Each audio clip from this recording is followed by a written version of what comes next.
God prophesied that He will send the Savior to the east in the last days.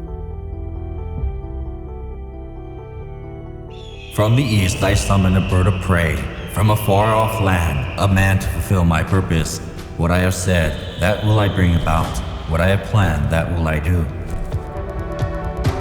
A bird of prey in the east is a prophecy that the Savior appears as a man in an eastern country and fulfills the work of redemption, which is God's plan. However, slanderers deny the Bible, saying that eagle that eats a carcass cannot be referred to as God.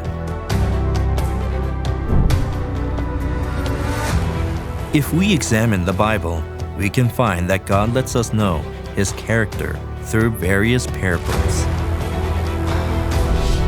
The parables in the Bible refer to the characteristics of something for us to understand easily.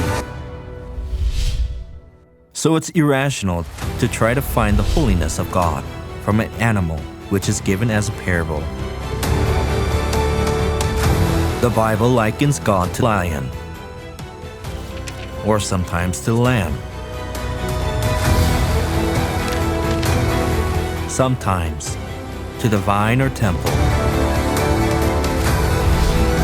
If it is impossible to liken God to an animal that eats a carcass, it is also impossible to liken God to the vine or the temple that cannot even move.